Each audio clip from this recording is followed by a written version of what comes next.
The Granit Xhaka to Chelsea situation continues to get messier, with Sunderland categorically saying there is no chance of it happening, but other sources indicate Chelsea might be willing to go back in. Inter Milan is supposedly pushing for the Trevor Chalobah deal, and with the Enzo Fernandez to Real Madrid saga finally over, all of a sudden we're starting to talk about how to reintegrate him back into the squad. Welcome, Blue Believers, to another episode of the Stamford Sync, where we are syncing up with everything Chelsea FC. And the Granit Xhaka story is just not going away, and it is taking twists and turns all over the place, so let's have a look. Okay, so the news started yesterday with a couple of posts that came out. Pice reposted this from Sky Sports and the original tweet that came from Santi JFM. Granit Xhaka is staying at Sunderland. Sunderland refused to sell, and Xhaka has now reaffirmed his commitment to Sunderland. And the other tweet says, Granit Xhaka to Chelsea is off, according to Santi JFM, deal over. So look, like the rest of you, I saw this news and I was like, oh man, what is even going on in this window? But then after looking into it a little bit, I didn't check out the Sky stuff, to be fair, but there was not a comprehensive amount of information surrounding it, right? And there is very conflicting information flying all over the place about this at the moment. So obviously it all started with us putting in the 8 million bid for Sunderland, which they potentially felt offended by, right? And, you know, it does kind of make sense because, you know, we can talk about, and we've had loads of conversations about this in my comment section with you guys, we can talk about the book value of the player and what a 33 going on 34 year player is worth in terms of, like I say, the tangible things, right? How long he can play for, you know, how many minutes he can spend on the pitch, you know, his actual footballing ability, like his player profile. But what we're not talking about is the intangible stuff, right? Because it isn't all of those qualities that makes him so valuable to Sunderland. The thing that makes him valuable to Sunderland is the same thing that made him valuable by Leverkusen, which is the reason that Xabi Alonso wants to bring him into Chelsea in the first place, which is the leadership, the intangible qualities, his ability to galvanise the dressing room and be another manager on the pitch. So yeah, 8 mil, not a great bid. And I already thought that. Bearing in mind they bought him for 17 and he had a phenomenal season, being touted by many pundits, content creators, people across the internet as one of the best signings of the Premier League last season. I don't disagree that 8 mil was a little bit too low. And what I said might happen is kind of what has actually happened. Is like Sunderland are now being frosty. So it's not exactly unsurprising that they're coming out being like, no, the deal's absolutely off, we're not interested at all. But it's not the first and only time that we've ever seen something like this, when a deal seems completely off and then something has, you know, kind of materialised later down the line. So Pice also posted this via Nizar Kinsella, who obviously is more leaning towards the Chelsea side of things. Like, the majority of the information that came out about the Xhaka deal being off was from the Sunderland side. Chelsea remain open to revisiting the Xhaka deal, but Sunderland as of today believe the situation is over. Always been a difficult deal to do. So instantly we've gone from the Xhaka deal is off, and then it's Sunderland believe the situation is over and the deal is difficult to do. So we've gone from absolutes to being a little bit more open kind of instantly, right? Because like I say, I'm not surprised that Sunderland have come out and said absolutely not, because what they're doing is making sure that we don't go back in, if we do go back in for another bid, that we don't go back in with a 10 to 12 mil bid, which was the last reported one, right? They're going to want some serious money for Granit Xhaka, and this is going to be a massive test of Blueco backing Xabi Alonso. And at the end of the day, like, Xabi Alonso will want to invest his funds in other parts of the squad as well. So if the deal gets too expensive, even Xabi Alonso won't be like, pay 50 million for him or whatever it is. Like, there's a limit for everyone at the end of the day, but this will be a big test. You can 100% imagine when Stanley and Stewart are like, we're not buying this 33-year-old guy, because it's so, like I said in one of my older videos, it's the antithesis to the model at the moment, isn't it? But they have to open their eyes and understand. Like, as a player, like, you know, I've mentioned this before as well. If we had Liam Rosenior or Enzo Maresca, I'd be like, why are we going in for Granit Xhaka? It doesn't really make sense. Even though we know all those qualities are there, the fact that he played his best football under Xabi Alonso, and Xabi Alonso wants him for also those intangible qualities, makes it make sense. So yeah, we went straight from the deal is off to all of a sudden, like an hour later, this tweet came out from Nizar Kinsella being like, Sunderland believe that it's over and the deal is difficult to do. And all that points towards is it can happen if we pay more money. So I'm at this point at the moment where genuinely I feel like, look, spend the money, man. Just spend the money, because I talked about it with Jay from Talking Chelsea. In a retail sense, it's a loss leader. You do not instantly make any money back from Granit Xhaka. If you buy him, you put him on a 2-3 year deal or whatever it is, you're never making money back from him in the future. I think, you know, there's a Chelsea comparison that exists in recent memory that shows that sometimes things like this are the right thing to do. Now, obviously, it didn't cost us very much, or even might have been a free transfer, but we got Thiago Silva from PSG when PSG said he was washed. And Thiago Silva had never even played in the Premier League. He went on not only to be a phenomenal player, but also to be such an important figure in the dressing room and kind of became a Chelsea cult legend, which is the weirdest thing, isn't it? Because he came to us at, 36? Left us at 38, whatever it was, and now he's like, still playing. Like right now, he's literally gone back to... He went to Flamengo and then went to Porto, and now he's gone back to Flamengo. So Thiago Silva is literally still going. I'm not saying Granit Xhaka is the exact same quality as Thiago Silva, but how can we ignore the fact that in our own recent history, this kind of thing has worked in the Premier League? And what, like I say, we would all absolutely love, like find me a Chelsea fan right now who wouldn't like to have Thiago Silva back in the squad, even if he's not playing a lot, just for the experience and the knowledge and the aura and how he is in the dressing room and stuff. We could be looking at something similar with Granit Xhaka, albeit the qualities are different. And he's albeit, he does have someone in experience, not as much as Thiago Silva did.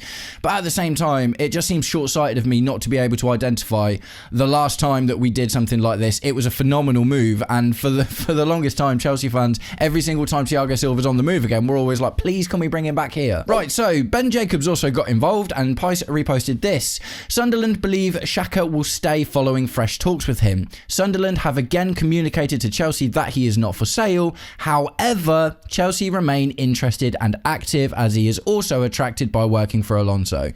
So look, another journalist with another take, but all of these kind of, these absolutes all of a sudden are dissipating, aren't they? Sunderland believe Xhaka will stay following fresh talks with him, and that in itself is interesting. Because Pice made another post that was a good point, to be honest. When quizzed about it himself, Xhaka said, I'm leaving it with my guys. I just want to focus on the World Cup at the moment. But then you've got Sunderland coming out here being like, we've spoken to him and he's committed that he wants to stay. I think that if he'd really reaffirmed that he was going to stay, he'd have done it himself, wouldn't he? Because, it lead them into Europe and whatever it is. But Granit Xhaka remained quiet because he wants the move and he wants to come back to London and he wants to work with Alonso. So Chelsea and here's Ben Jacobs again saying that Chelsea remain interested and active. And one of the big parts about this is the fact that Xhaka himself really, really wants the move to happen. So it's just like wild that Sunderland seem to be desperately trying to shut this down, but I think it is essentially like a power play. It feels like that to me anyway. Now, like I say, for me, I hope we spend a reasonable amount of money. Not like I say, like 30 mil would be a little bit wild, and that's kind of the money that they're talking about wanting, but I don't actually think that's what it would be. But at the same time, I think we need to spend at least what they got him for, if not a little bit more. Like 20 mil for Granit Xhaka for the intangible qualities that he brings to the squad.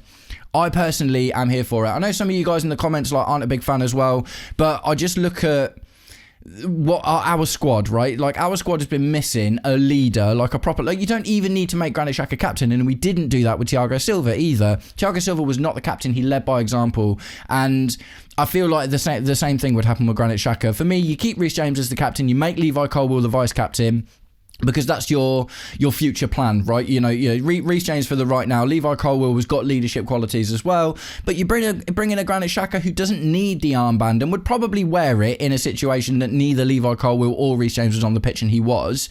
But you don't need him to wear the armband to be able to exude these leadership qualities, do you? And then to top it all off, a few hours after that, Fabrizio Romano chimes in and Pice reposted this.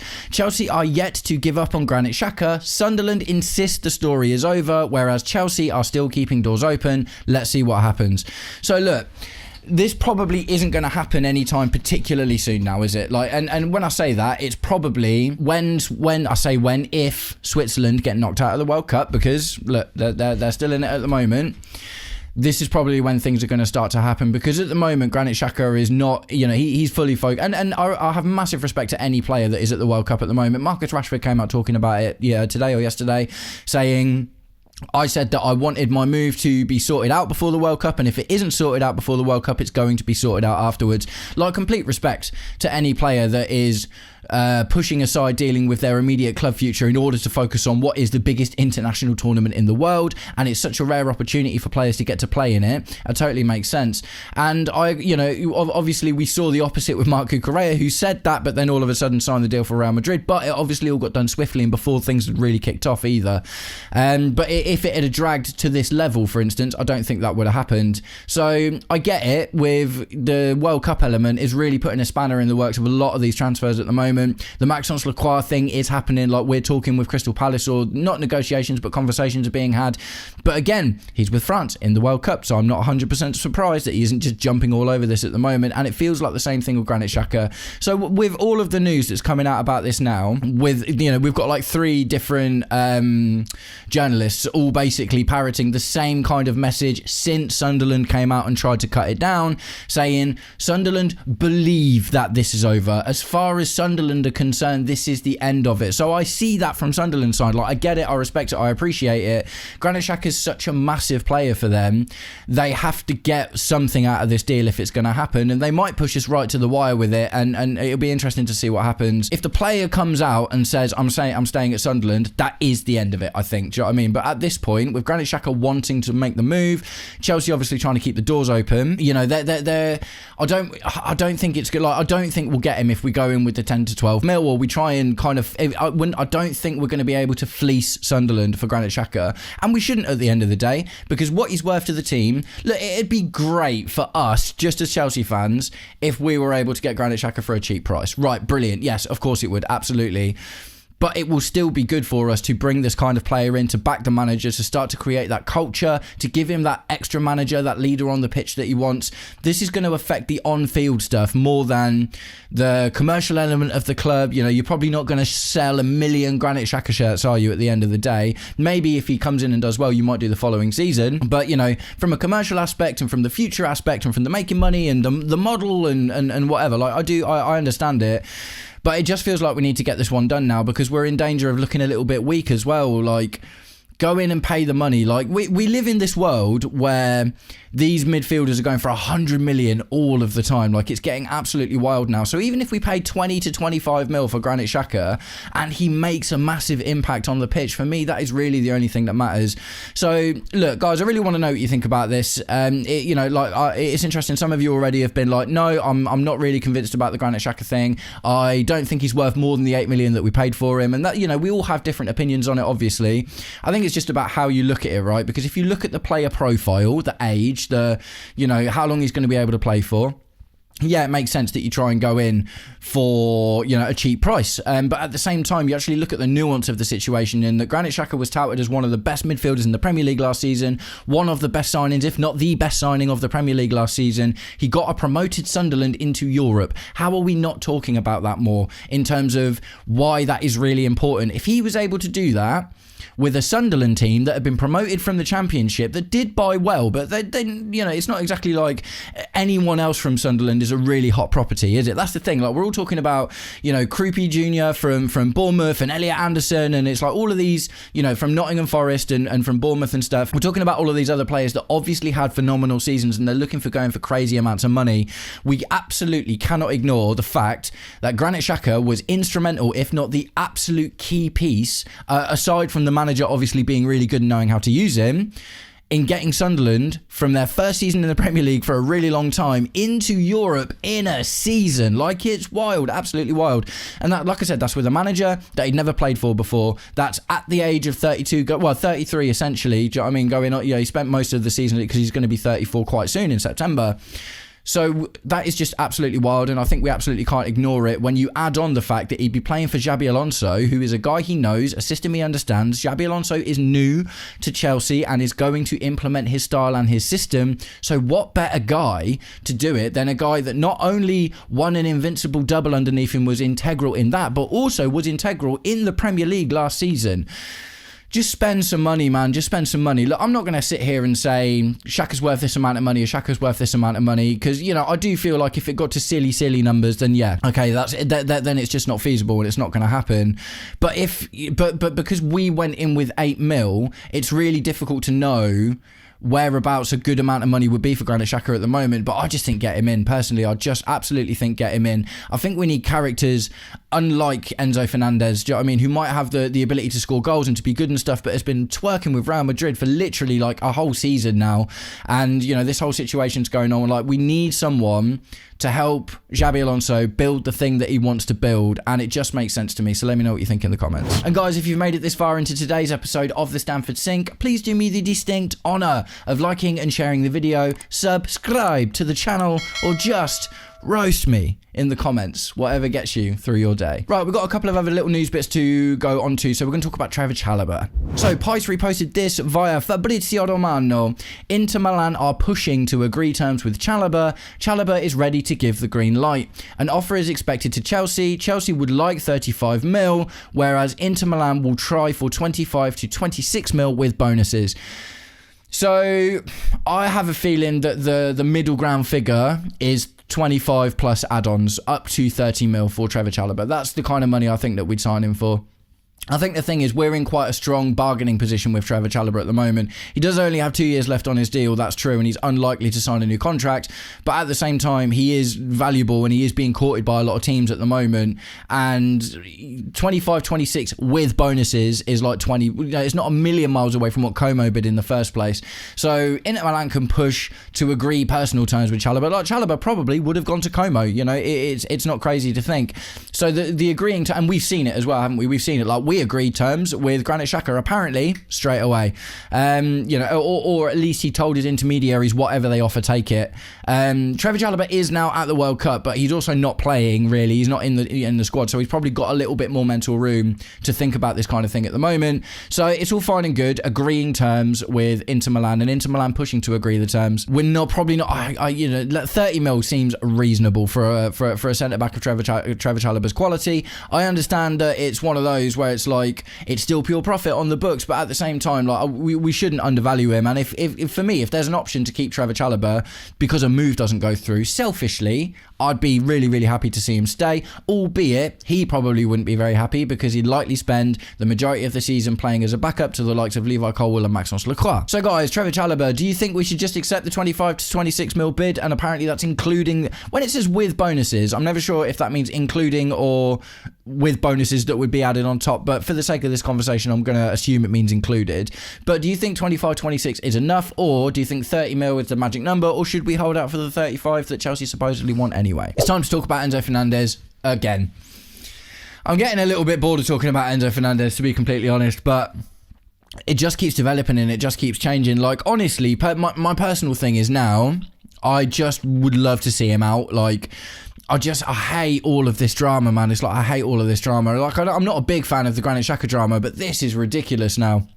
What has essentially transpired, which I put out in yesterday's video, no, the day before, Enzo Fernandez is literally, his agent at the very least, has been barefaced lying in the press for ages now. There was an interview that came out the day before Real Madrid's statement from Javier Pastore saying that Real Madrid like him, Real Madrid are interested, they're a club that, you know, want to get a deal done.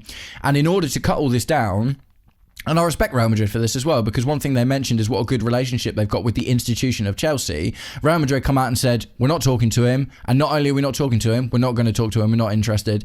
And look, as I've just mentioned with the Granit Xhaka stuff, look, things can change, obviously. But as of right now, Real Madrid have come out and said that any news saying that there's been conversations with Enzo Fernandez or as a target they're looking at, or there's negotiations going on, it's all false. It's all lies. They're coming out categorically, and that is rare. You don't often see a club come out and make this kind of massive statement, and you know, so that is the most believable thing from me at the end of the day. So what we're left now is with an Enzo Fernandez and his agent Javier Pastore that have been desperately stirring the pot for absolutely ages since the international break, and just trying to get Enzo Fernandez this move to Real Madrid. Like, they've been desperately trying to manifest this move to Real Madrid.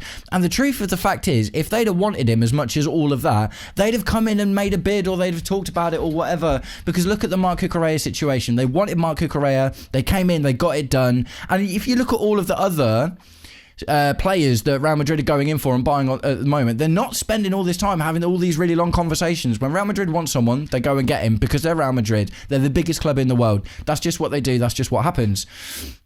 So now we're stuck with Enzo Fernandez.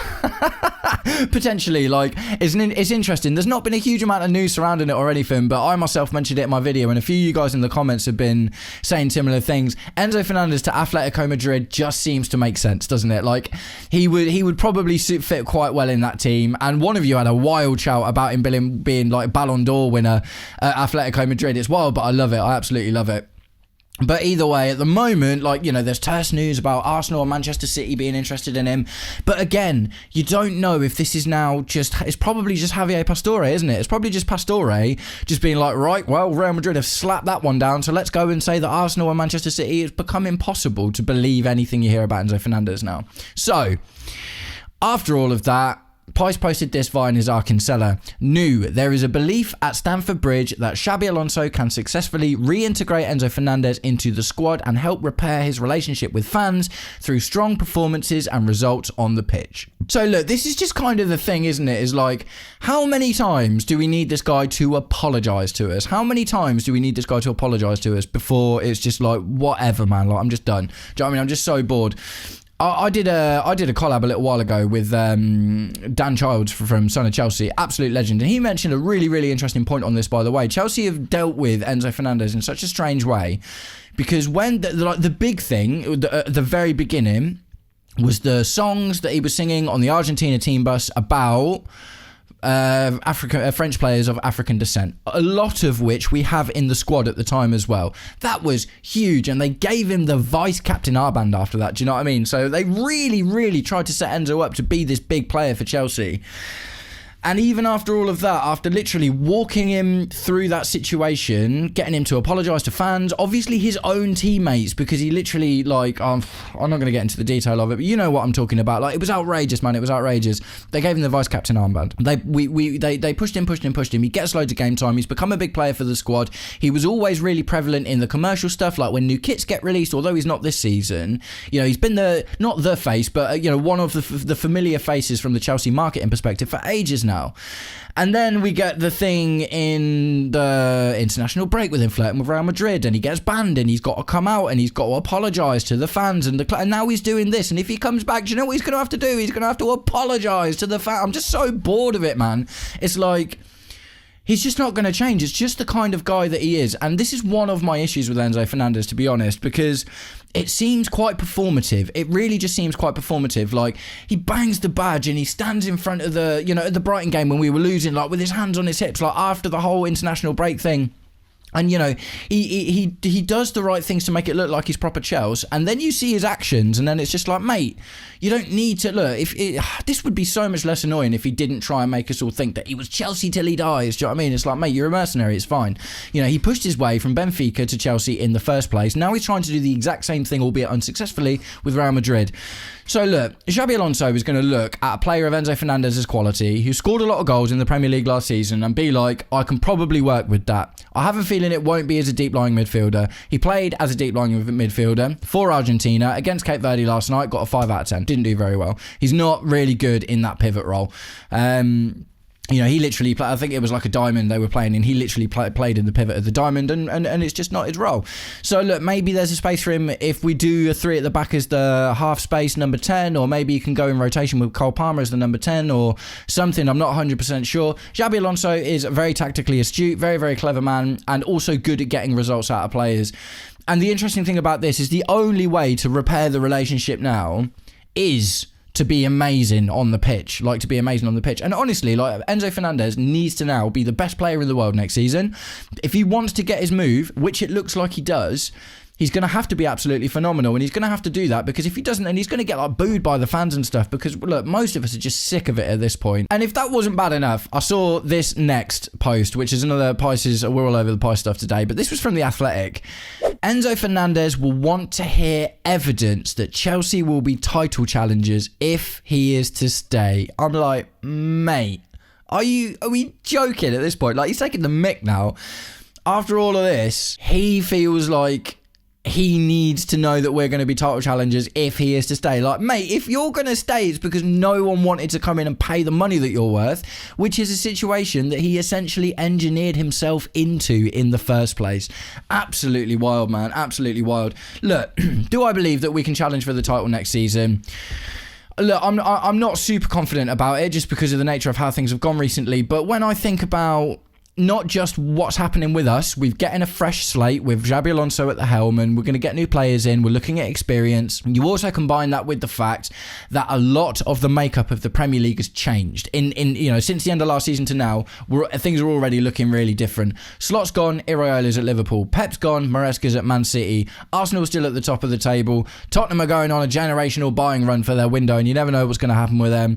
Aston Villa are still struggling with the financial stuff, so are they going to be able to strengthen their squad next season to kick on? Are all of these teams that did really well last season, your Bournemouths, your Brentfords, your Brightons, your Sunderlands, are these guys going to be fighting for Europe next season?